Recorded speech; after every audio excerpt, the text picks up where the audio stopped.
गर्मियों की छुट्टियों को खुशनुमा बनाने के लिए धनबाद में एक बार फिर से डिज्नीलैंड मेला धूम मचाने आ गया है।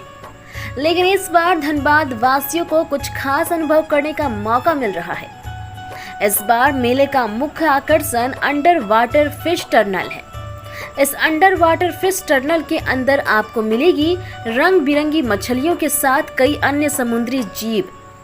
वहीं महिलाओं के लिए कई प्रकार के लगाए गए हैं स्टॉल और बच्चों के लिए भी है कई प्रकार के झूले। तो देर किस बात की, अभी आइए जिला परिषद मैदान धनबाद और उठाइए आनंद। पूर्व केंद्रीय मंत्री देवेंद्र प्रसाद यादव ने जयनगर से जनसंवाद कार्यक्रम की शुरुआत की। कार्यक्रम में बड़ी संख्या में लोग शरीक हुए। लोहिया सेवा आश्रम में आयोजित कार्यक्रम की अध्यक्षता नवल यादव व संचालन राजेश सिंह ने की। कार्यक्रम को संबोधित करते हुए देवेंद्र प्रसाद यादव ने कहा कि लोकतंत्र में जनता मालिक है। वर्तमान समय में लोक पर तंत्र हावी हो गया है। संसद हो या विधानमंडल, सरकार हो या राजनीतिक दल, कहीं भी आंतरिक लोकतंत्र नहीं है। जन अधिकारों को कुचला जा रहा है। जनसंवाद कार्यक्रम का मुख्य उद्देश्य जनशक्ति को संगठित करना है। उन्होंने कहा कि सत्ता पक्ष व विपक्ष लोकतंत्र एवं संविधान की रक्षा की एकमात्र दुहाई देते हैं।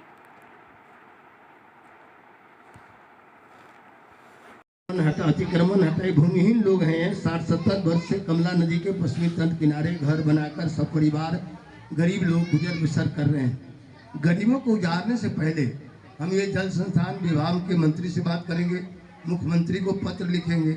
गरीब को उजाड़ने से पहले उसका वैकल्पिक व्यवस्था होनी चाहिए। उसको आप कहीं बसाएंगे ना, भूमिहीन है तो बसाना पड़ेगा। ये तो सरकार बराबर कहती है भूमिहीन को हम जमीन देंगे, बसाएंगे, फिर प्रैक्टिकल व्यवहारिक रूप से क्यों नहीं करती?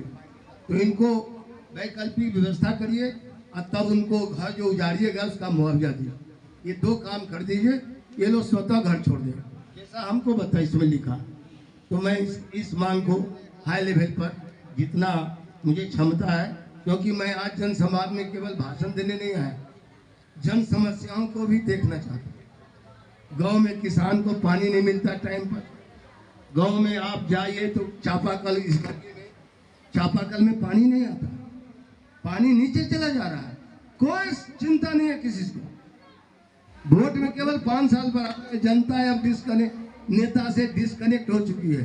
जात के नाम पर जो चले, लेकिन डिस्कनेक्ट। नेता केवल चुनाव में रैली करते हैं, चुनाव में आम सभा करते हैं। चुनाव के बीत जाने के बाद एक दिन जनता को अपने प्रतिनिधि से दर्शन नहीं होता। ये क्या हो रहा है? इसीलिए जनसंवाद में आया कि गांव तक रोशनी कैसे पहुंचेगा। जनशक्ति जगेगा तभी पहुंचेगा। लोग इकट्ठा हो, जनता अपने अधिकार को समझे कि हम नागरिक हैं, हम जो फैसला करेंगे वो लागू होगा। ये पब्लिक को ताकत तभी आएगी जब पब्लिक एकत्र होगी, इकट्ठा होगी। जनशक्ति जब इकट्ठा हो जाएगी तो बड़ी से बड़ी सल्तनत हिल जाएगी। और बड़े से बड़े जो राजशाही चलाने वाले नेता हैं उनको झुक कर उनकी बात को मानना पड़ेगा। लेकिन जनशक्ति जुटेगी कैसे? सबको तो जातियों में बांट दिया गया, सबको तो जाति उपजातियों में बांट करके छोटा छोटा टुकड़ा बना दिया। ये जनता एक होगी कैसे? मेरे जनसंवाद का उद्देश्य है सब एक हो जाओगे तभी आपको अधिकार मिलेगा, वरना अधिकार मिलना नहीं है। जिस तरह से खेत को आप मनखब कराते हो, आपका वोट भी मनखब कर दिया है 5 साल के लिए। एक तो सिंबल आता है उसमें ठोकने लगते हो। अरे भैया देखो ना, मेरी बात ठीक है कि नहीं? गलत है तो मत दो। नोटा तो विकल्प निकला। पहली बार झंझारपुर फर्स्ट किया है 9 लोकसभा सीट में। पता नहीं आप लोगों को तो पता होगा, हिंदुस्तान में तो छपा ही होगा, छपा था। 9 सीटों में उत्तर बिहार में झंझारपुर नोटा में फर्स्ट किया। 35,928, 36,000 वोट अकेले इस लोकसभा क्षेत्र में नोटा तीसरा विकल्प आ गया। ये जनता का गुस्सा है। पब्लिक कहता नहीं ये ठीक है ना, वो ठीक है, हम तीसरा में नोटा में देंगे। कोई ठीक नहीं है, इसमें कोई हमारी सेवा नहीं करेगा। ये जनता उस नोटा के जरिए बता रहा, लेकिन इसका कोई मूल्य नहीं है। क्योंकि नोटा में हम तो जरूर नोटा को पसंद किए थे, सब जगह प्रचारित नहीं हो सका, नहीं तो इतिहास बन जाता इस क्षेत्र से। पूरे देश में इतिहास होता। नोटा से कम वोट वाले पार्टी का पद यात्रा का उद्देश्य है लोक शक्ति को जागृत करना। जनता अपने अधिकार को समझे, क्योंकि नागरिक होने का भी हैसियत जनता धीरे धीरे खो रही है। सारी चीज सेंट्रलाइज हो गई। गांधी जी, डॉक्टर राम मनोहर लोहिया, जयप्रकाश नारायण, डॉक्टर अंबेडकर साहब एक से एक बात कहता है कि लोकतंत्र में जनता ही मालिक होती है। और लोकतंत्र में आज मैं देख रहा हूं जो आम जनता है उसके हाथ में कुछ नहीं।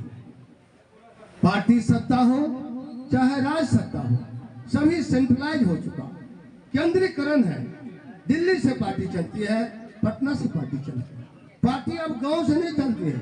जो लोग भ्रम में है वो अपना झंडा लगाते रहे, गमछा ओढ़ते रहे, मुरेठा बांधते रहे, उनकी एक बात नहीं चलती है। वो कोई फैसला नहीं ले सकते हैं, केवल वोटर बन करके जनता है। ये दुखद प्रसंग है।